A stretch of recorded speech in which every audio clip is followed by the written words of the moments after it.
Welcome to future vision study centre Salem. இன்னைக்கு நம்ம பார்க்க போகிற டாபிக் வந்து ரேடியோ கார்பன் டேட்டிங். ஸோ இந்த ரேடியோ கார்பன் டேட்டிங் மெயினாக எதுக்கு யூஸ் பண்ணலாம், இதை டிட்டர்மின் பண்ணுறதுக்கு எதுக்கு யூஸ் ஆகுன்னு பார்த்தீங்கன்னா age of the organic material. So ஒரு உயிருள்ள ஆர்கானிசம் எல்லாமே வந்து it's be intaking the carbon. So carbon வந்து நம்ம பாடியில் ரொம்ப டெபாசிட் அதிகமாக ஆகிருக்கும். ஸோ அந்த கார்பன் டெபாசிட்டை பொறுத்து வந்து ஸோ நம்மளோட ஏஜ் ஆகட்டும் அந்த பீரியட் எல்லாமே வந்து நம்ம சீக்கிரமே எனக்கு வந்து ஐடென்டிஃபை பண்ண முடியும். ஸோ இந்த it's will be based on the isotope பார்த்தீங்கன்னா கார்பன் 14. ஸோ C14 தான் வந்து ஈஸிலி இந்த isotope it's be easy to using for the radio carbon டேட்டிங்க்கு மெயினாக யூஸ் ஆகிறது இதுதான். ஸோ இந்த லிவிங் ஆர்கானிசம் வந்து continuously it's be taking in carbon. இந்த C14 வந்து starts to decay. So after death பார்த்தீங்கன்னா இந்த C14 ஐசோடோப்ஸ் வந்து என்ன ஆகுதுன்னா வந்து சீக்கிரமாக வந்து டெத்துக்கு அப்புறம் வந்து டீகே ஆகிறதுக்கு ஆரம்பிச்சிடும்.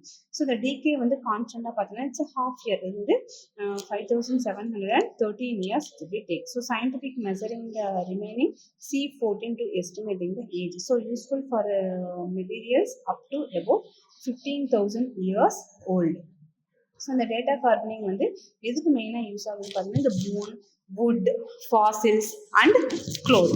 So it's not suitable for the old rocks. So பழைய ராக்ஸ்க்கெல்லாம் கண்டுபிடிக்கிறதுக்கு வந்து இந்த மெத்தட் வந்து சூட்டபிளாக வந்து இருக்காது.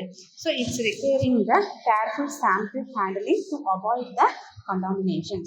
So based on the radioactive decay principle. So அந்த principle படி பார்த்தீங்கன்னா it will be help to the archaeology, paleontology இதெல்லாம் வந்து ரொம்ப யூஸ்ஃபுல்லாக இருக்குது.